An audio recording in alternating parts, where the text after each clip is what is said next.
허리가 아프다 하면 보통은 단순한 요통이나 디스크 같은 질환을 떠올리게 되죠.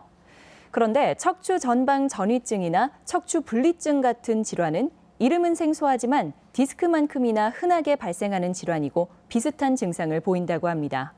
그래서 오늘은 전주 우리병원 김재엽 원장과 함께 척추 전방 전이증과 척추 분리증에 대해 알아보겠습니다. 허리 통증으로 나타나는 다양한 척추 질환. 단순한 요통이라 여겨 방치하면 자세나 걷는 데에도 심각한 문제를 일으킬 수 있습니다. 척추 전방 전이증과 척추 분리증에 대해 신경외과 전문의 김재엽 원장과 함께 이야기 나눠봅니다.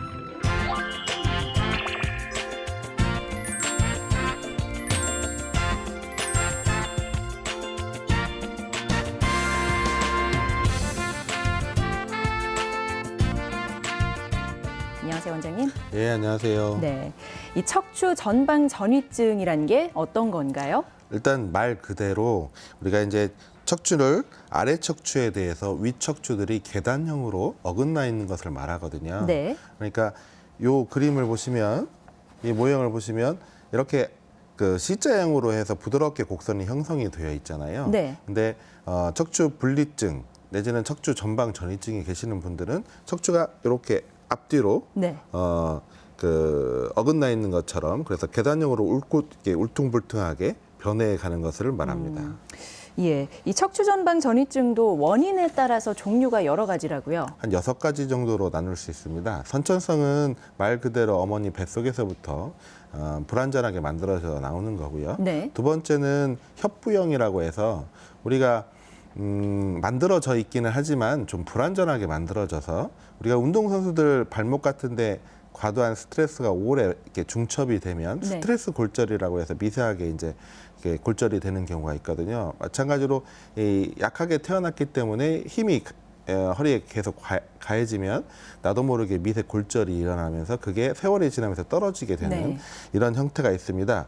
이런 형태는 척추 요추 5번에서 천추 1번에서 잘 발생을 하고요. 예. 그다음에 세 번째는 퇴행성. 우리가 일상생활에서 제일 많이 보게 되기는 하는데요. 이거는 이제 보통 40대 이후에 그리고 특히 여성분에서 한 9배 정도 많이 발생을 합니다. 네네. 대개 4, 5번에서 많이 발생한다고 알려져 있고요. 그리고 네 번째로 물론 외상성, 교통사고를 심하게 당하거나 그러면 그쪽에서 이제 골절과 함께 그렇게 진행하는 경우도 있고요. 네. 그다음에 다섯 번째는 우리가 이제 여러 가지 병 중에서 골형성 부전증이나 뭐 매독이라든지 신경섬유종증, 그다음에 뭐 말판 증후군 이런 병에서 동반되어서 그런 게 오는 것을 병적인 형태라고 하고요. 다른 병 때문에 예, 예. 생기는 거요?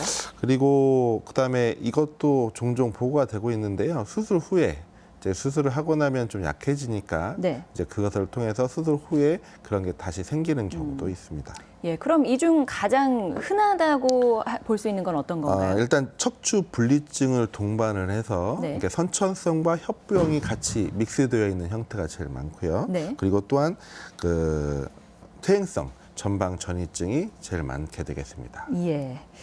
척추 뼈가 앞으로 미끄러지는 원인 중 하나로 척추 분리증을 이야기해 주셨잖아요. 예, 예. 근데 척추 분리증은 어떤 질환인가요?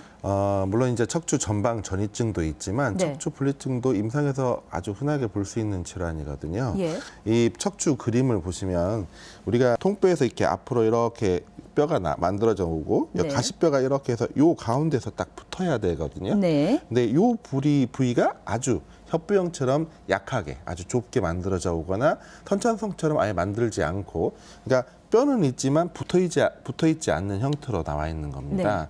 근데 이 협부라고 부르는 데인데 요 부위가 보시면 그 척추뼈를 앞쪽하고 뒤쪽하고 연결 부위고요. 네. 그다음에 위에 관절하고 아래 관절하고 연결 부위예요. 네. 그러니까 말을 하자면 힘이 가해지는 삼각 지점에 딱 중심에 있는 부분이거든요. 네. 이쪽이 뼈는 있지만 서로 힘을 받지 않는 구조로 되어 있기 때문에 네. 그게 그 자리에 붙어 있는 경우도 있지만 세월이 지나면서 힘이 가해지면 뒤에서 지지하는 구조물이 없기 때문에 이 척추가 앞으로 빠지게 되는 그래서 그런 병을 척추 분리증이라고 말씀드릴 수 있습니다. 네. 주로 이런 증상은 누구한테 자주 나타나나요? 아까 제일 흔한 형태 두 가지를 구분해서 말씀을 드리면 네. 협부형은 사실은 남자분에서 한 2배 정도 여자분보다 많기는 합니다. 그러니까 약하게 태어나는 부분은 그렇지만 이제 척추 분리증이 있다고 이제 진단이 됐을 때 이제 분리증이 있으면 앞으로 빠질 수도 있다고 말씀을 드렸잖아요. 네. 그 빠지는 정도는 여성에서 한 4배 정도 더 흔합니다. 물론 호르몬이라든지 여러 가지 다른 가설로 설명을 하고 있는데요. 근데 이제 물론 이제 다 빠지냐 하면 그건 아니고요. 그 척추 분리증이 있으면서도 빠지지 않는 경우도 흔하게 볼 수 있는데요. 특히 소아에서 네. 많이 볼 수 있습니다. 근데 우리가 보통 그 척추 분리증이 있을 때 5번에서 천추 1번 사이에 척추 분리증이 있을 때 증상의 발현 시기는 평균 한 19살이라고 하고요. 네. 그다음에 이제 우리가 진단, 우리가 그 젊은 경우에는 허리가 좀 아파도 네. 진통제로 먹고 참거나 네. 운동하면서 좀 지켜보기도 하잖아요. 그렇죠. 그래서 보통 진단을 받는 나이는 평균 23세로 알려져 있습니다. 네.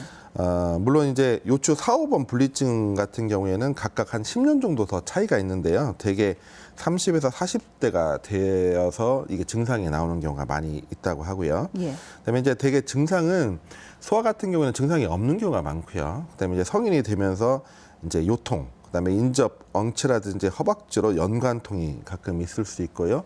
이제 소아 같은 경우에는 근육 강직 같은 그래서 그 자세가 좀 변한다든지 보행 이상으로 사실은 통증보다는 그런 애가 걷는 게 좀 이상해요. 아니면 이게 그런 걸로 병원을 찾는 경우가 더 많이 흔합니다. 두 번째, 퇴행성은 여성에서 한 4배에서 6배 정도 더 많이 보고가 되고 있고요. 네. 그다음에 이제 호르몬 영향이라고 좀 이게 우리가 추정을 할 수 있는 게 당뇨 환자라든지 난소 절제술 환자에서 더 높게 보고가 되고 있거든요. 대개 4, 5번 사이에서 더 많이 발생을 하고 그런 것들은 대개 협착증하고 또 증상이 유사하게 나타납니다. 예. 예, 퇴행성인 경우에는 분리증하고 조금 더 증상이 좀 다를 수 있거든요. 네. 예. 이제 만성 요통 정도의 뭐 큰 문제가 없다고 처음에 척추 분리증을 이야기한다면 사실 환자 입장에서는 적극적인 치료를 받는 게 그렇게 중요하지 않을 수도 있잖아요. 일단은 우리가 임상적으로는 네. 척추 분리증이 큰 문제를 일으키는 경우는 사실은 드뭅니다. 예. 예. 그러니까 이제 설령 우리가 뼈가 서로 연결은 되어 있지만 그 허리에는 이제 그거 말고도 뼈를 사실은 지지하는 근육과 인대 조직이 잘 발달해 있죠. 그래서 요통 정도 위에는 큰 문제를 일으키는 경우는 별로 많지는 않거든요. 예. 근데 이제 다만 세월이 흐르면서 조금 전에도 말씀을 드렸지만 결선 부위가 약해져서 지금까지 설명드린 대로 전방 전이증이 이제 나오기 시작을 하면 네. 타입에 따라서 아까 협부 같은 경우에는 이제 뼈가 없는 결선 부위가 있다고 그랬고, 그다음에 퇴행성 변화 같은 경우에는 결선 부위는 없지만 뒤에 구조가 약해져서 이렇게 앞으로 빠지는 병인데 거기에 따라서 증상이 생기게 되겠습니다. 네. 그럼 전방 전이증이 생길 때쯤부터 치료를 시작하면 되는 건가요?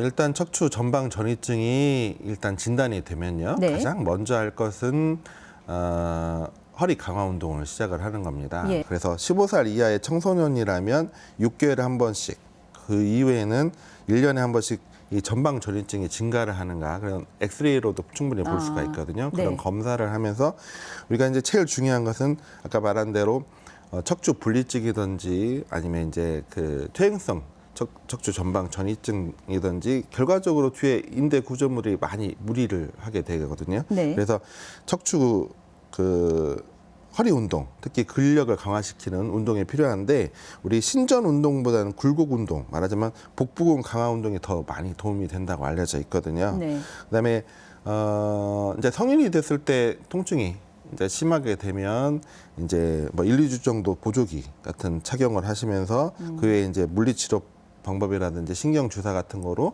통증이 좀 완화가 되면 또다시 운동을 하는 거예요. 예. 그럼 이런 노력에도 불구하고 척추가 계속 어긋난다면 그때 수술을 하는 건가요? 예, 일단 그것도 바로 하시는 게 아니고요. 예. 결과적으로 요즘에는 이제 시술이 많이 소개가 되고 있잖아요. 네. 그래서 이제 각종 시술 같은 걸 많이 해볼 수도 있습니다. 그래서 일단 운동으로 해보고 조금 전에 말씀드린 대로 신경치료라든지 그런 걸 해보고 요즘에는 이제 뭐 풍선요법이네, 그다음에 우리 그 추간공 확장술이나 여러 가지가 있거든요. 네. 경막의 신경 성형술이나 그래서 증상이 너무 심할 때는 그걸로 해서 조금 더 증상 완화 기간을 더 드리고 이렇게 일상생활 할 수 있도록 도움을 드릴 수도 있거든요. 네. 근데 그럼에도 불구하고 계속 허리 앞으로 나가는 게 더 진행을 한다든지 그리고 증상이 계속 그런 치료에도 불구하고 계속 진행을 한다고 하면 수술을 고려하시는 게 좋을 것 같습니다.